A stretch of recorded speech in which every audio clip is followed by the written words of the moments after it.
folks, I'm Spence, and on today's episode of Cult Mania, we are heading back to the 80s for VHS 85.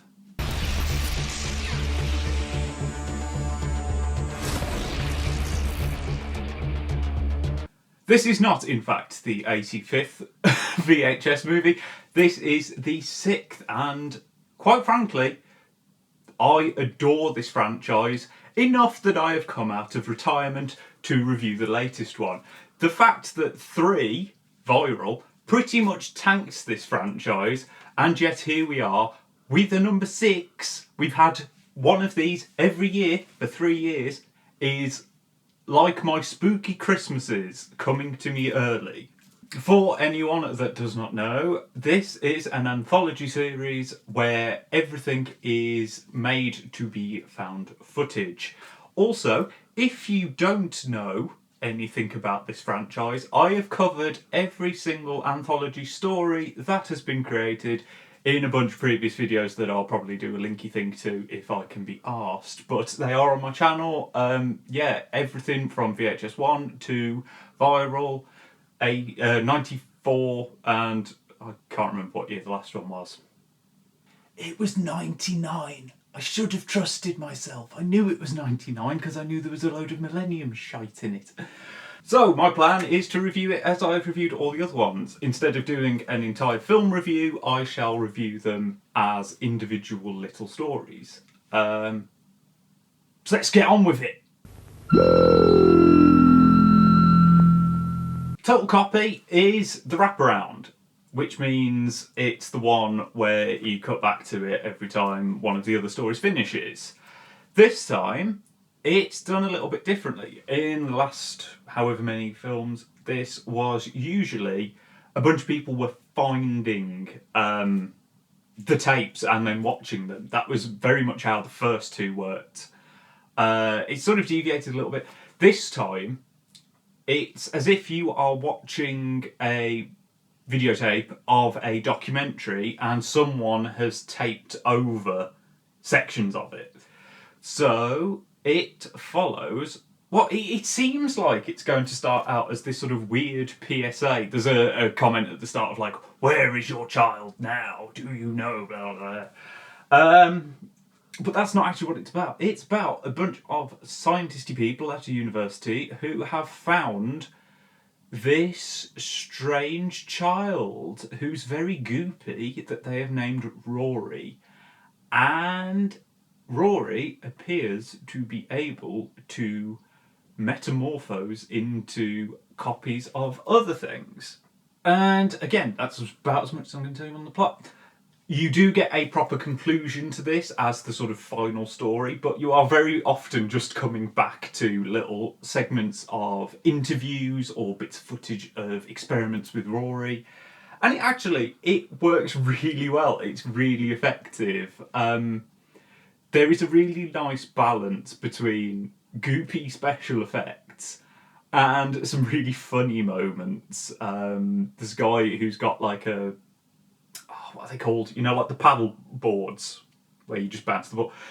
And just anything to do with that guy is really funny. And yeah, despite the fact that it's quite silly and very much knows that you are sort of, you know, it's got that fun 80s throwback nature to it. The voiceover guy is very sort of dry. It does actually build some nice tension as you go. Things are going badly. I know that this can't end well. Yeah, it's nicely effective, and I think the idea of using what would be a long form documentary and just cutting out the boring bits by having them taped over with the other stories is a really clever way of building a much longer narrative without having to do big time jumps in any other way. It's really quite clever. We shouldn't really have expected any less. David Bruckner was a part of the original VHS and did The Night House, I believe. Please tell me I'm not wrong. Which was very good. So we were in very safe hands, in my opinion. No. Also, the just the little kicker at the end of this one is brilliant. It's really, really funny.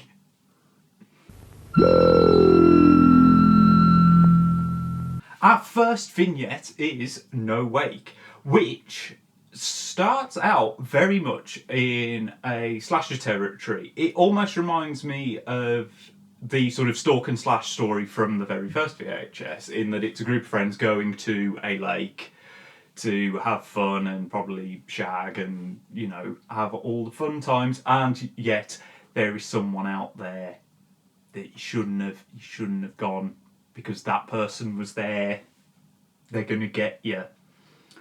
But as you will find with the vast majority of the stories here, in fact, I believe all of them, there is a supernatural twist, which I will not spoil, which actually, reflecting on it now, is really nicely set up. There's some nice little hints towards that as the story goes on, which are nice little red herrings that makes you think that the story's going to be one thing, and actually they all make sense. It's really clever.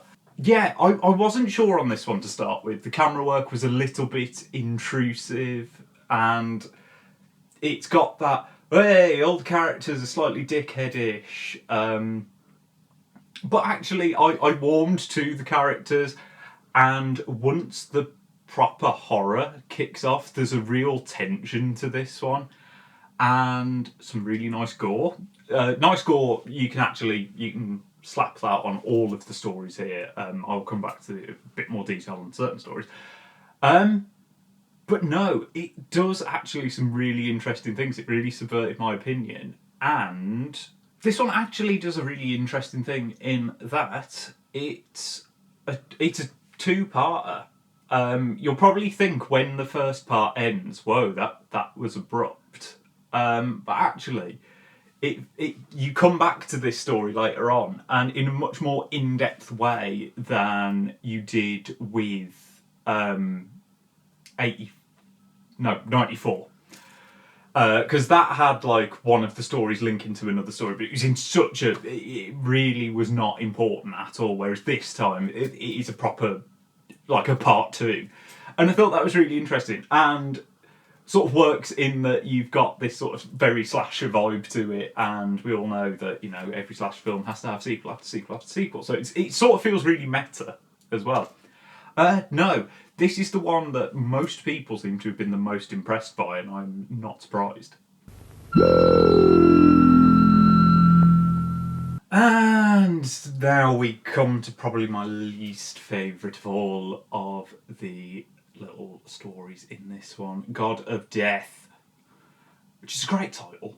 And this felt like it was going to be really interesting, because this starts out in a newsroom.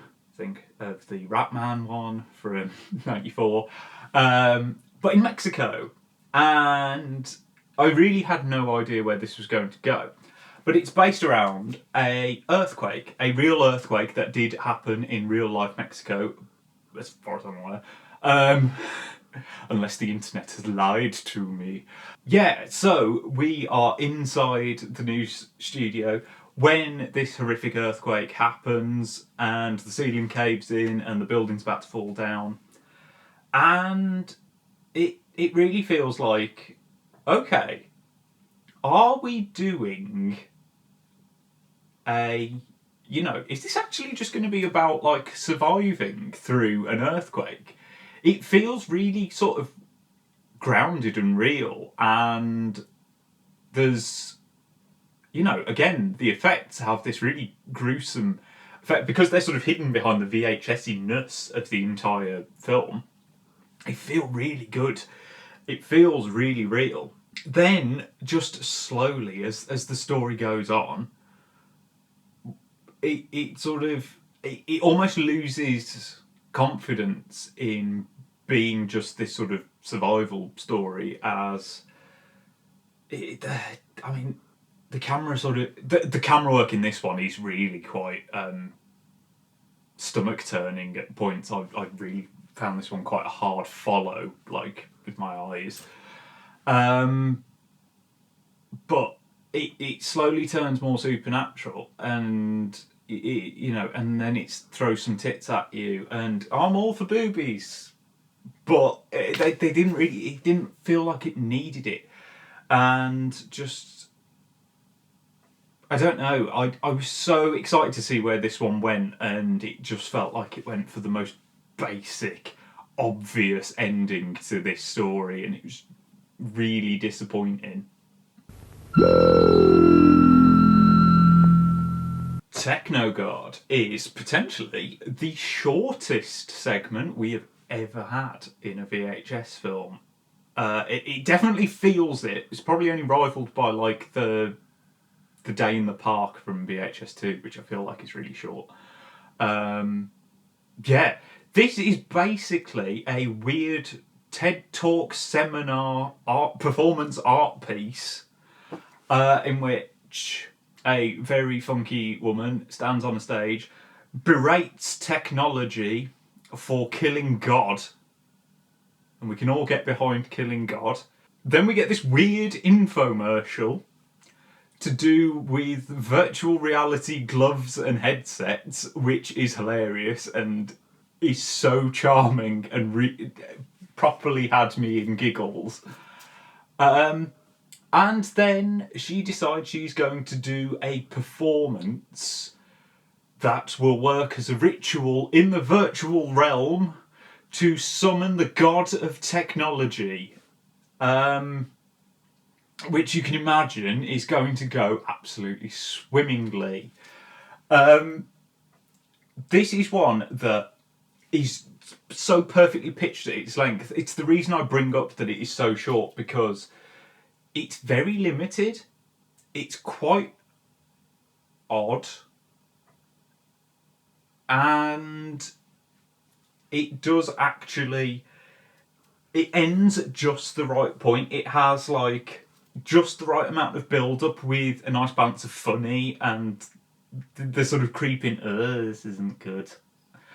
And then you get a nice gruesome payoff, and then it's over. And for a film that's like 2 hours, having one of the shorts that's that short is actually quite impressive. I was glad, because I enjoyed it. It's not one that I think anyone's going to think back on as like a top tier VHS segment, but it's good. I enjoyed it. It's silly. You get some nice crappy VR, with like all the sort of cubes and lines and very stereotypically 80s. It's the most 80s thing in this entire film, and yeah, it's pretty good. Now, this brings us to what is clearly the biggie. This brings us to Scott Derrickson's Dream Kill, which obviously, to have a director who has helmed blockbusters and, in my opinion, made one of the scariest mainstream horror films in Sinister, helming a segment of a Shudder original is a big deal. I do like Scott Derrickson despite his incomplete Marvel shillness that I really don't understand. He's a very good director. And you can tell that everyone who was making this film knew that he was a really good director as well, because they give him clearly more runtime, probably more money, and they let him break a load of the rules, which I was not happy about, and I'm going to get that out of the way first. The entire film here is shot in 4:3. Really does feel like it was shot on VHS cameras, has that really grungy feel to it. And you get to Scott Derrickson's bit and it goes full screen instead of 4:3, and you get these bits where it looks like it's on film rather than on VHS, and that really pissed me off.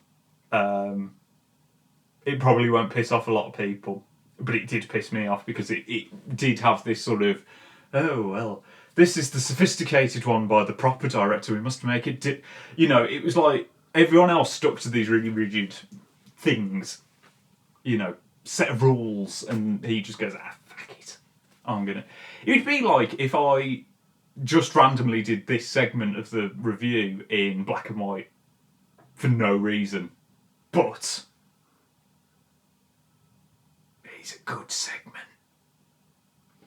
It starts better than it ends, but there's a lot of money on this one.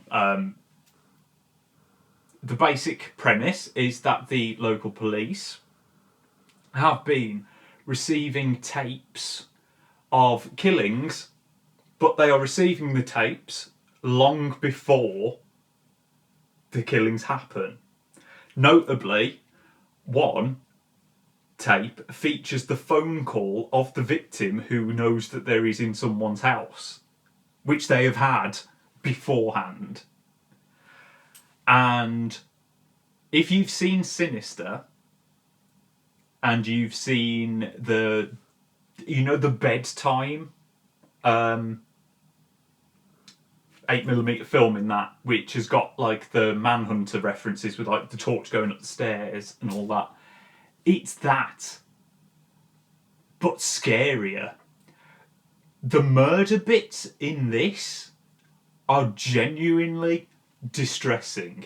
They are really, really good. They are so effective. Like, they made me feel uncomfortable. There is a bit of really nasty gore that genuinely caught me off guard.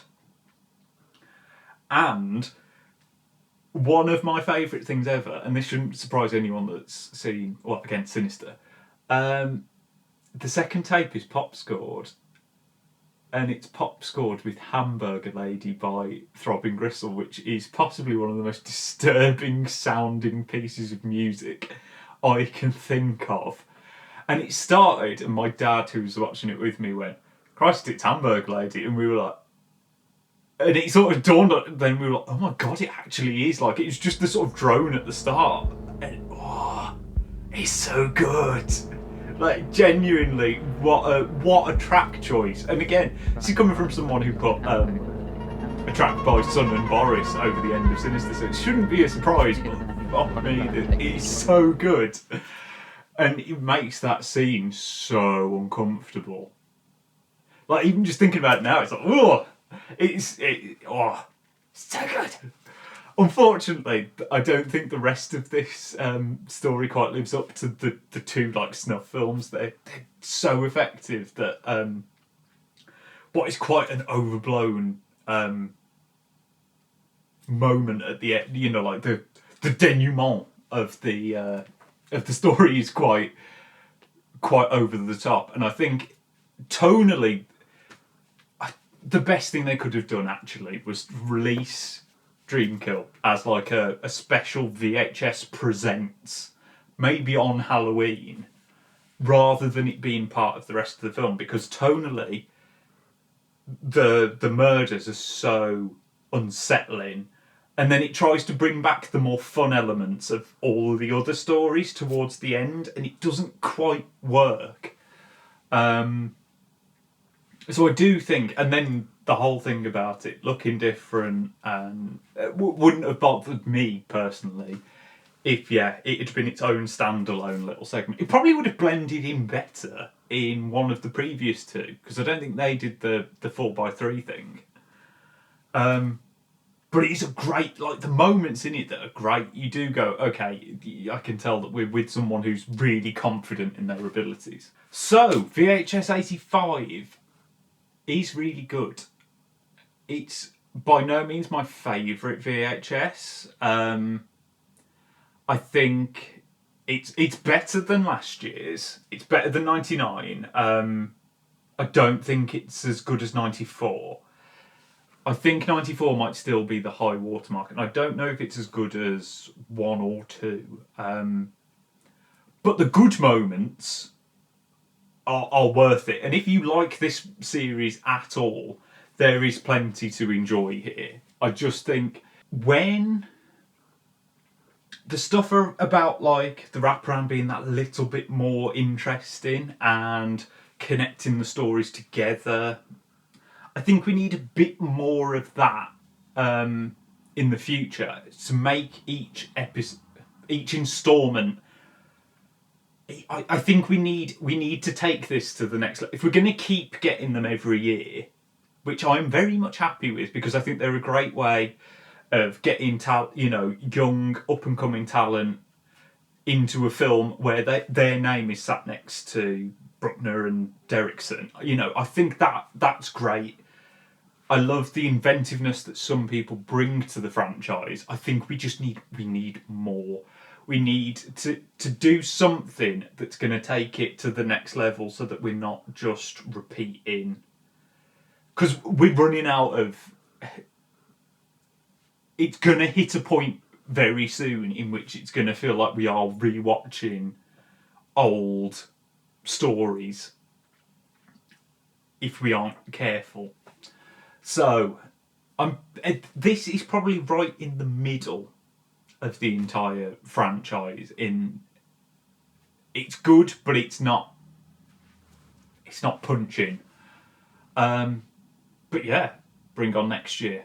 I will I will keep watching these, because they're great. I love them. It's probably my horror. It's probably my favourite horror franchise, because even though Viral is a bit of a dud, it's still got good moments in it. I enjoy all of these films. I would watch them all again. But that's just my opinion. What do you think of VHS 85? I really hope that didn't fuck up the autofocus. Please let me know down in the comments. Like and subscribe so you don't miss any more videos, and I shall see you next time. Even if it's in a year when the next VHS comes out.